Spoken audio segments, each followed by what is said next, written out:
Hi, welcome to Sumery P. Today I've got a flourless chocolate banana bread and it's nut free.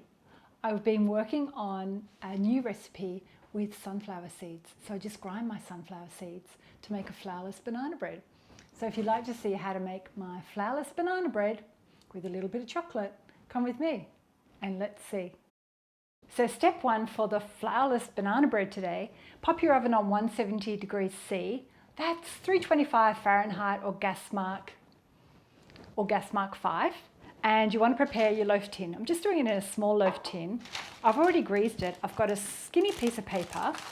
I don't bother about lining the sides. I just pop it in and make sure it's a little bit longer so that when it comes out of the oven I can lift it out. Just like that. So that's all ready. Pop that to one side.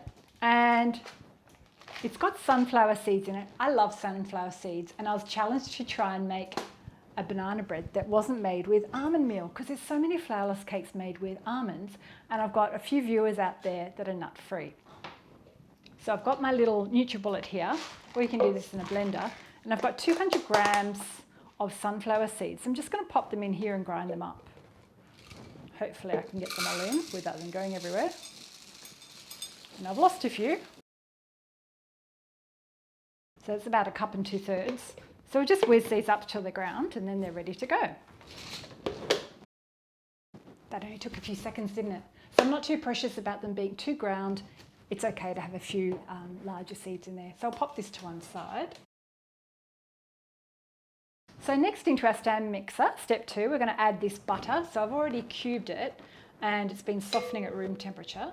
So that's 125 grams, which is about 1/2 cup plus a tablespoon. And in here I've got dark brown sugar, 125 grams. You can either use dark brown sugar or dark brown muscovado if you're somewhere where you can get that. And that's also 1/2 cup plus 1 tablespoon. So let's whip that up. Do a bit of a mixing dance while you're waiting. Actually, what we should do while we're waiting is grab your bananas and let's mash them up. I'm just going to help this mix away from the sides a bit and just fluff it up a little bit more. So I'll grab my scales to weigh my bananas. We want 250 grams, which is usually about 5 small ones, just depending on the size of your bananas. And I always weigh them without the skin. Banana breads are quite forgiving. If you don't have the exact quantity of bananas, just make it anyway. Sometimes you've got like 4 bananas that you want to use up, or 5 bananas. One time I even threw in 6 bananas. It just meant that my cake was super moist. Okay, so that's 292. I'm going to stick to my recipe and make that 250, and I'll eat this later. So we need to mash them. We're going to pop in the eggs. So I'm just going to crack in and add in 1 egg at a time.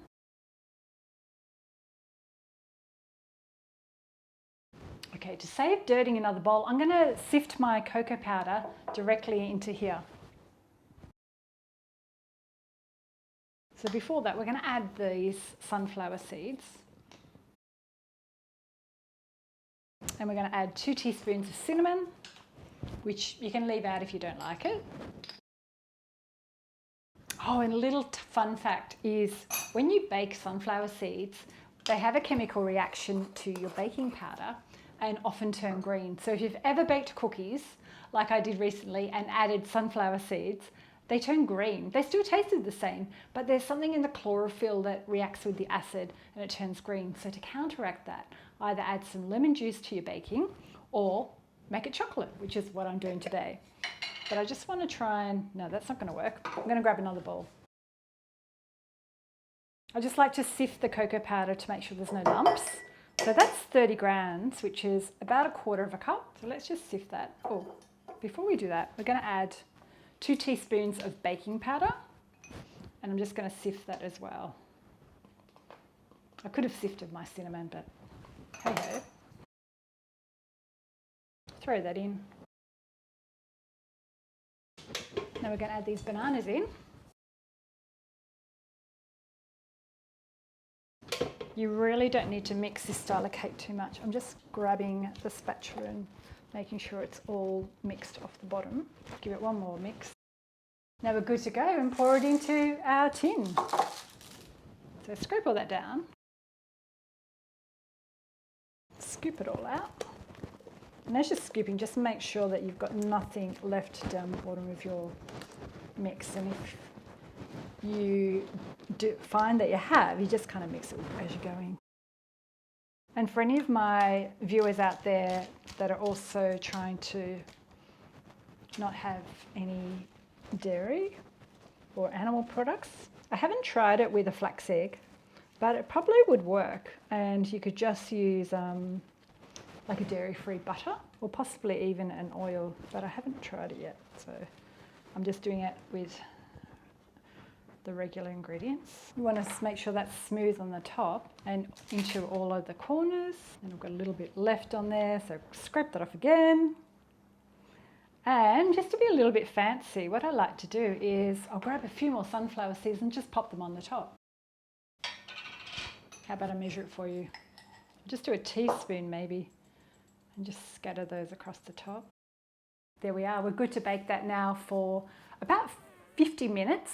Check it at 50 minutes and stick a skewer in. Because it's quite a moist cake, it usually takes a bit longer than a regular cake. So we'll check it at 50 and see if it's ready. Stick around because we'll do a taste test. Can't wait to try it. So we're back with our cake and it's all cooked. And I've had it cooling for about an hour. It took 50 minutes exactly. And I've just put my little spatula down the side just to help it along. And lift it out, pop it onto our plate. You can either remove the paper or leave it there and take it off later. So let's cut into it and do a little taste test. So check that out. I'll come a bit closer. So here we have it, my flourless chocolate banana bread with sunflower seeds. So let's do a little taste test. It's still a little bit warm.